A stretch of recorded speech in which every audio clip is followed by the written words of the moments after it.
এই মুহূর্তে যে ব্রেকিং নিউজের দিকে নজর রাখতে হচ্ছে, শামশেরগঞ্জে গঙ্গার পার ভাঙন, শিবপুর ভাঙা লাইন এলাকায় আতঙ্ক।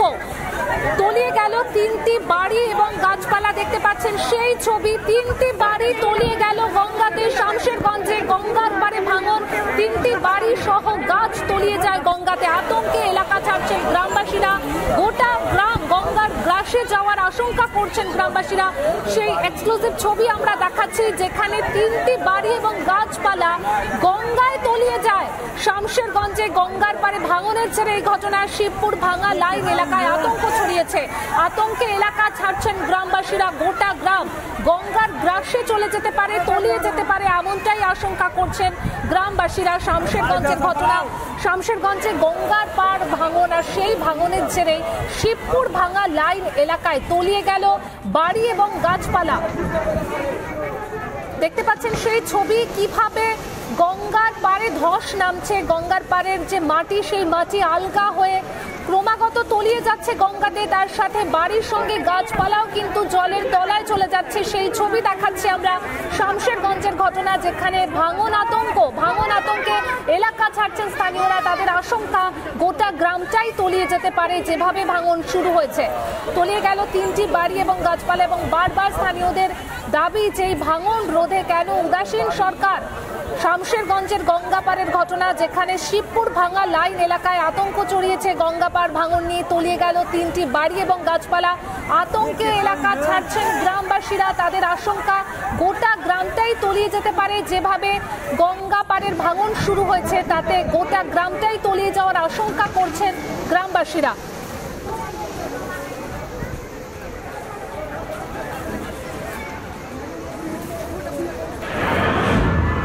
বাংলাদেশে আন্দোলন প্রত্যাহারের ঘোষণা ছাত্র সংগঠনগুলির।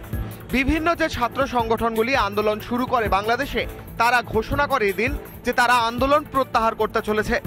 বৈষম্য বিরোধী ছাত্র আন্দোলনের প্রধান দাবি পূরণ করেছে সরকার, তাই জন্য তারা আন্দোলন তুলে নিচ্ছে। কোটা আন্দোলনকে কেন্দ্র করে যে হত্যা হয়েছে এবং সম্পত্তি ধ্বংস হয়েছে, তারও শাস্তির দাবি করে ছাত্ররা। অর্থাৎ ছাত্ররা এক প্রকার যেন বলে দিচ্ছে এই সম্পত্তি ধ্বংসের পিছনে তাদের হাত নেই। বাংলাদেশের টেলিযোগাযোগ ও তথ্য প্রযুক্তি প্রতিমন্ত্রী জুনাইদ আহমেদ পালক বলেন, বাংলাদেশের বাইরে থেকে প্রায় 1 লাখ সিম কার্ড এসেছে বাংলাদেশে। ঢাকা ও গাজীপুরে 18 জুলাই থেকে 21 জুলাই পর্যন্ত নাশকতার স্থানগুলিতে 50,000 থেকে 1 লাখ সিম বাইরে থেকে এসেছে বলে বিএনপি জামাতের লোকজনের গতি প্রকৃতি নাশকতার দিকেই ছিল। বিএনপি এবং জামাতের দিকে তার সরাসরি অভিযোগ, বাইরে থেকে প্রায় 1 লাখ সিম কার্ড ঢুকিয়ে তারা নিজেদের মধ্যে যোগাযোগ রাখার চেষ্টা করে বলে অভিযোগ করেছেন মন্ত্রী। রিপাবলিক বাংলা। এই মুহূর্তে যে খবরের দিকে নজর রাখছে, নীতি আয়োগের বৈঠকের আজ বিধানসভাতে নীতি আয়োগ নিয়ে নিন্দা প্রস্তাব। বিধানসভায় নিন্দা প্রস্তাব আনেন মানুষ ভূঁইয়া। মুখ্যমন্ত্রীকে বলতে না দেওয়ার অভিযোগ। তীব্র প্রতিবাদ বিজেপি বিধায়কদের। অধিবেশন থেকে ওয়াকআউট বিজেপির। এই মুহূর্তে সেই ছবি দেখতে পাচ্ছেন। অধিবেশন থেকে ওয়াকআউট বিজেপির। তীব্র প্রতিবাদ জানাচ্ছেন বিজেপি বিধায়করা।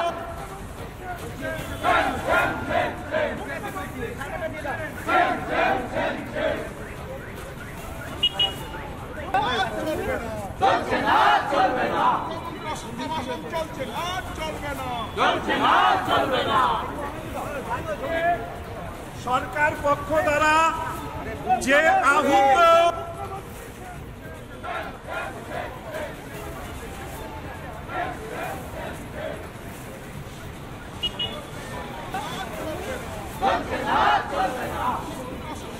আমরা সরাসরি চলে যাব আমাদের প্রতিনিধি বিট্টুর কাছে। বিট্টু, তীব্র প্রতিবাদ বিজেপি বিধায়কদের, সেই ছবি এই মুহূর্তে দাঁড়িয়ে যে ছবি দেখতে পাচ্ছি, যে বিভিন্ন বিজনেস এই মুহূর্তে ছিঁড়ে ফেলা হয়েছে। নীতি আয়োগের আজ এই মুহূর্তে বিধানসভাতে, আজকে সকালে বিধানসভা শুরুর সময় প্রশ্ন উত্তর পর্ব কার্যত বাতিল করে আজকে মুলতুবি প্রস্তাব আনা হয়েছে, এবং মুলতুবি প্রস্তাব মানুষ ভূঁইয়ার তরফে আনা হয়েছে। এবং এক্ষেত্রে দাঁড়িয়ে মমতা বন্দ্যোপাধ্যায়কে নীতি আয়োগের বৈঠকে বলতে দেওয়া হয়নি, মূলত সেই অভিযোগকে সামনে রেখে এই মুলতুবি প্রস্তাব। এবং সেই প্রস্তাবের প্রেক্ষিতে দাঁড়িয়ে যখন আলোচনা চলছে, সেইটা নিয়ে কার্যত বিধানসভার অভ্যন্তরে একটা গোলমেলে পরিস্থিতি তৈরি হয় শাসক বিরোধীদের মধ্যে।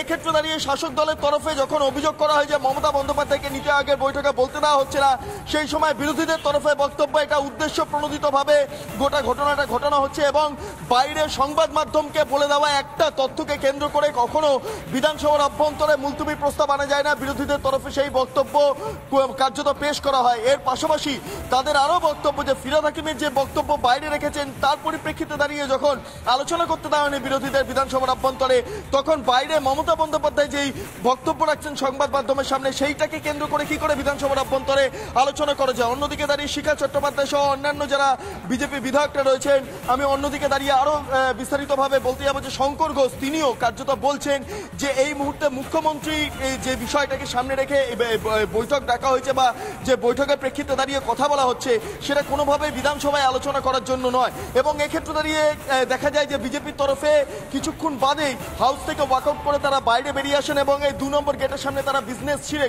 কার্যত প্রতিবাদ দেখান।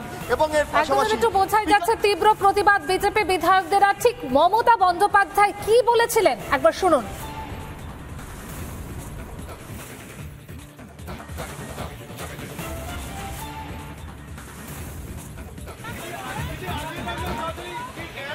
छोड़ो तो कौन है बात करते दीदी क्या नीति आयोग বাজে কথা মিথ্যে কথা এখন শাক দিয়ে মাছ ঢাকার চেষ্টা করছে। নিজেদের ভুলটা যদি তখন বুঝতে পারতো তাহলে আমার সাথে এটা করতো না। ডেলিবারেট অ্যাটেম্প টু ম্যালাই অপোজিশন, এটা হচ্ছে জেনে বুঝে ডেলিবারেট অ্যাটেম্প টু ম্যালাই। তা নিজেদের তো রক্ষা করতে হবে, ফেস সেভিং করতে হবে। এখন না, ফেসটা তো লস হয়ে গেছে, তা ফেস সেভিং করবে কি করে? তোমরা তো ছিলে না ভাই ভেতরে, তোমরা জানবে কেন? সবটাই তো বিজেপি ছিল। মমতা বন্দ্যোপাধ্যায় অভিযোগ করেছেন যে তাকে বলতে দেওয়া হয়নি, তার মাইক বন্ধ করে দেওয়া হয়েছে এবং তার পাল্টা কেন্দ্রীয় অর্থমন্ত্রী নির্মলা সীতারামন ঠিক কি বলেছিলেন শুনুন। For her to say that the mic was switched off is just so unfortunate. I wish Mamata Banerjee would please say the truth behind this rather than again build a narrative based on falsehood. শুনলেন নির্মলা সীতারামন কিন্তু স্পষ্ট দাবি করছেন যে মমতা বন্দ্যোপাধ্যায় অসত্য বলেছেন। আর নীতি আয়োগের এই বৈঠকের আজ বিধানসভাতে তীব্র প্রতিবাদ বিজেপি বিধায়কদের।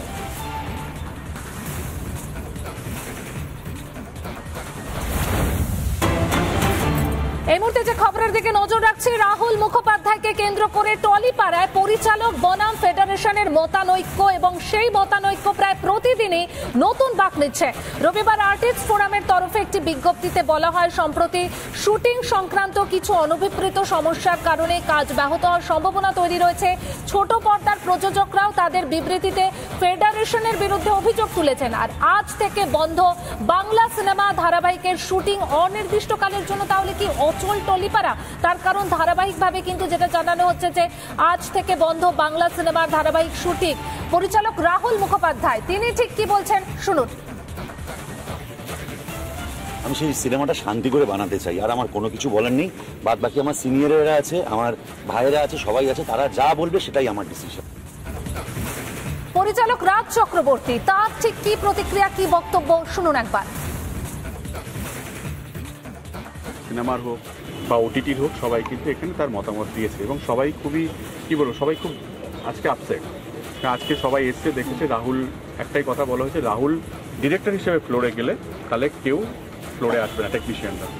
সো আমাদের এখানে সব ডিরেক্টররা একটা কথাই বলছে, যদি ডিরেক্টররা ফ্লোরে না যায় তাহলে কি কাজটা হবে? আমাদের বলার একটাই আছে যে আমি 2 দিন সময় দিচ্ছি তাদের ভাবার জন্য, যে তারা টেকনিশিয়ান বা ফেডারেশন যারাই আছেন সবাই এটা ভাবুন যে আপনারা যেটা বলেছেন বা যেটা ভাবছেন সেটা আদৌ শুধরানো যায় কিনা। যদি না শুধরাতে পারেন তাহলে সোমবার থেকে আমি সমস্ত ডিরেক্টরকে বলবো, এটা আমার মতামত, সবাই ডিরেক্টররা বলছেন, আমি সোমবার থেকে বলবো যে ডিরেক্টররা আমরা ফ্লোরের কেউ যাব না, তাহলে দেখবো কাজটা হয় কিনা। টেকনিশিয়ান স্টুডিওর সামনে থেকে আমাদের প্রতিনিধি ঐন্দ্রিলা আমাদের সঙ্গে রয়েছে। ঐন্দ্রিলা, পরিস্থিতি যেদিকে বাঁক নিচ্ছে, তাহলে কি অনির্দিষ্টকালের জন্য শুটিং বন্ধ হতে চলেছে টলিপাড়ায়? কি পরিস্থিতি?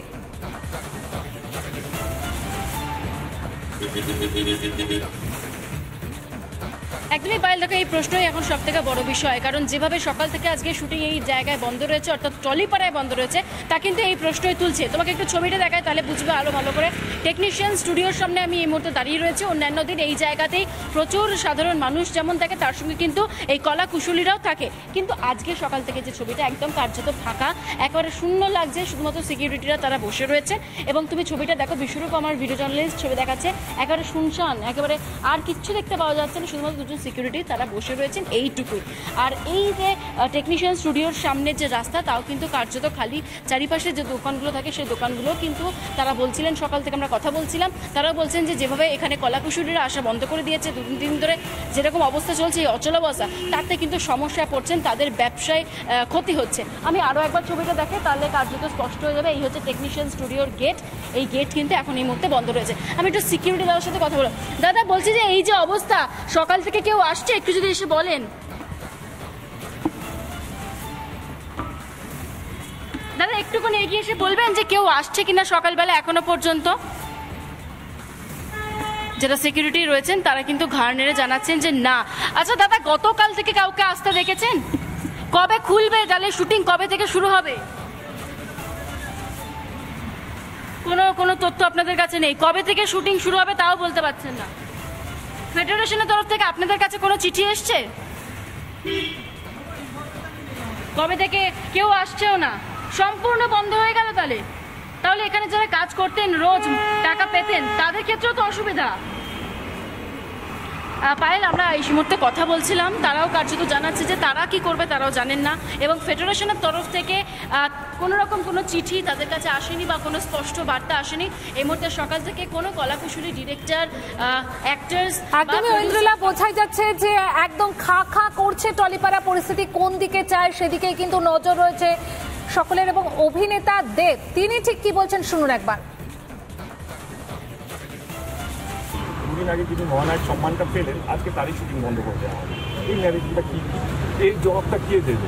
আপনি সম্মান দিচ্ছেন, আপনার আমাদের মুখ্যমন্ত্রী সম্মান দিচ্ছে মহানায়কে, আর ওইদিকে ফেডারেশন যে তারই শুটিং আছে।